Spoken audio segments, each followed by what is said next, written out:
And Commissioner Nadine Mienza with the U.S. Commission on International Religious Freedom is joining us now for more on this. And we do understand that the Commission describes this as alarming. Why so? We do, because we really feel like this administration in particular has been the best on religious freedom ever.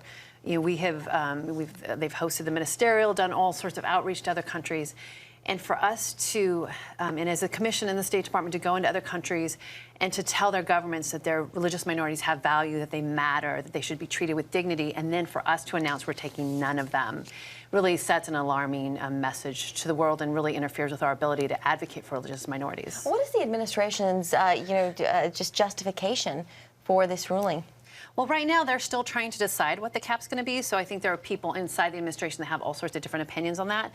So that's why we felt like it was time for us to weigh in on this, because we're an independent, bipartisan agency, and our job is to make recommendations to our own government. So this was an opportunity for us to make the recommendation, in particular, to not zero out the refugees. We prefer that they don't even cut it. 30,000 is already pretty low.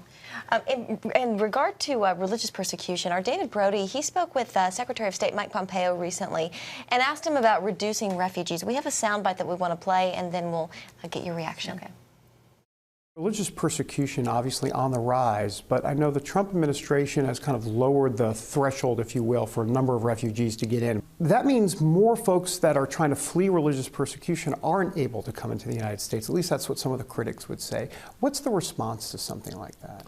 You know, we're still the most generous, welcoming nation anywhere in the world. Our objective has been to try and do what those people really want in most cases, which is just to stay in their own country. So our approach for Christians in the Middle East and for other people who are being religiously persecuted around the world, our mission set has been to try and create the conditions inside their own country so that they can have that religious freedom. There'll be no need to leave their country, their friends, their people, their church, their synagogue, their mosque, all the things that they know and love and that their grandparents know and love. And that's our aim. You know, Mike Pompeo says it's important to create better conditions in these countries. Nadine, your thoughts? Yeah, we don't disagree, of course. We don't want to empty the Middle East out of religious minorities or Christians, Yazidis, but there are some instances where they can't go back. We're talking about Iraqi Christians. I met a family in Jordan just recently that had come from Mosul. She was a hairdresser. He was a school teacher. She was stabbed by ISIS. They were targeted. They left. They tried to come back, and they got a phone call saying if they did, they would be killed. You know, it's not safe for them to return. I think about pastors that have been running churches in China, Iran, places like that, they can't go home. So we're particularly worried about those that truly can't go back.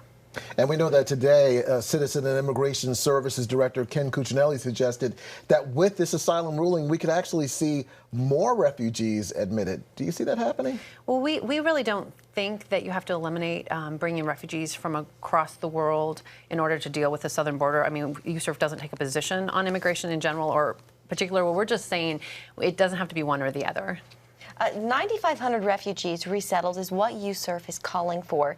That's in line with previous rates. Nadine, why that number? Well, we just called out what had been the average since 1980, that we wanted to be higher than the 30,000. So I think we were just setting that mark. That is what has been the average for the United States. To go from 95,000 down to zero would be too drastic. Absolutely. A subject that many eyes and ears will be tuned into for some time to come. Yes. Nadine Mienza, thank you very much for joining us today.